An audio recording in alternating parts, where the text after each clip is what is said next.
Hi friends, நான் எப்படி இட்லி மாவு மிக்சியில் அரைச்சி யூஸ் பண்ணுவேன் அப்படின்றது தான் இந்த வீடியோவில் பார்க்க போகிறோம்.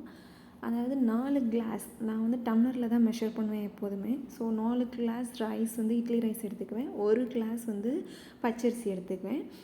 அதுக்கப்புறம் பார்த்திங்கன்னா உளுந்து வந்து அதுக்கு 5க்கு ஒரு ஊர் நம்ம வந்து இந்தியாவிலேருந்து கொண்டு வந்த தமிழ்நாட்டிலேருந்து கொண்டு வந்த உளுந்தாக இருந்தாக்கா 3/4 டம்ளர் அளவு உளுந்து எடுத்துக்குவேன். ஸோ இல்லை நான் இங்கே துபாயில் வாங்குகிற உளுந்தாக இருந்துச்சுன்னா 1 டம்ளர் எடுத்துக்குவேன். இதான் என்னோடய மெஷர்மெண்ட் வந்து. நல்லா வாஷ் பண்ணிவிட்டு கிட்டத்தட்ட ஒரு 4 to 4 ஹவர்ஸ் நான் வந்து சோக் பண்ணிடுவேன். அது ஊற வச்சுருவேன். கொஞ்சமாக தான் ஃபெனிக்குரி எடுப்பேன், வெந்தயம் கொஞ்சம் தான் எடுத்துக்குவேன், 1 டீஸ்பூன். அதை விட கொஞ்சம் கம்மியாகவே எடுத்துப்பேன். ஸோ நான் கொஞ்சம் கூட போட்டாலும் நம்ம கசப்பு தட்டிடுன்றனால. ஸோ நல்லா வாஷ் பண்ணிவிட்டு ஊற வச்சுட்டு நான் மிக்சியில் தான் அரைக்க போகிறேன்.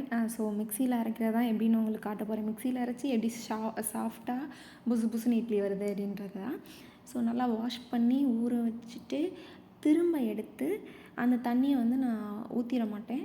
நம்ம ஏற்கனவே ஃபஸ்ட்டு வாஷ் பண்ணிட்டதுனால அந்த வாஷ் பண்ண தண்ணியோடு தான் போட்டு அரைப்பேன். ஸோ அதில் வந்து எல்லா ஊறினதுனால அந்த சத்து இருக்கும் அப்படின்றதுனால.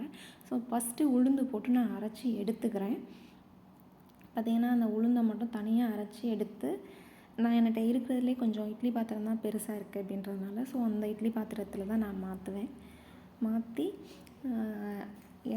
உளுந்து அரைச்சி அள்ளிட்டு திரும்ப வந்து அரிசியை வந்து 2 பேட்சாக போட்டு அரைப்பேன். 2 பேட்சாக போட்டு அரைச்சி தனியாக எடுத்து வச்சுட்டு அதுக்கு வந்து கிட்டத்தட்ட நமக்கு உங்களுக்கே தெரியும்ல. ஸோ இவ்வளோ மாவு இருக்குது, அதுக்கு தகுந்தாப்பில் நம்ம வந்து உப்பு போட்டால் சரியாக இருக்குன்னு உங்களுக்கே ஒரு கால்குலேஷன் தெரியும். அப்போதைக்கு நீங்கள் போட்டு நல்லா கலந்து விட்டுட்டீங்க, நல்லா கரைச்சிட்டிங்க அப்படின்னாக்கா ஸோ நான் வந்து அந்த ஒயிட் கலர் பாக்ஸ்லேயும் ஒரு குட்டி பாக்ஸ்லேயும் வந்து நல்லா ரெண்டையும் செப்ரேட் பண்ணி நான் தனியாக வச்சுட்டேன். ஸோ மறுநாள் பார்த்திங்கன்னா அப்படியே நல்லா ஓப்பன் பண்ணோன்னே புசுன்னு நல்லா மாவு பொங்கி வந்துருந்துச்சு. ஸோ அந்த மாவை தான் எடுத்து இட்லி ஊற்றினேன். அந்த இட்லி ஊற்றிட்டு அந்த இட்லி எடுத்து பார்த்தோன்னா அந்த மாவு பார்த்தோன்னாலே நமக்கு தெரியும் அந்த சாஃப்டாக இருந்ததுனால. ஸோ அந்த இட்லி பாருங்களேன் வெந்துட்டுருக்கும் போது எவ்வளோ இருக்குன்ட்டு. ஸோ அந்த சாஃப்ட்னஸ் பார்த்திங்கன்னா பயங்கரமாக இருக்கும், சாஃப்டாக. அங்கே பாருங்கள் இட்லி எப்படி இருக்குதுன்னு சொல்லிட்டு. உங்களுக்கு ட்ரை பண்ணி வீடியோ வேணாலும் சொல்லுங்கள், நான் அப்லோட் பண்ணுறேன்.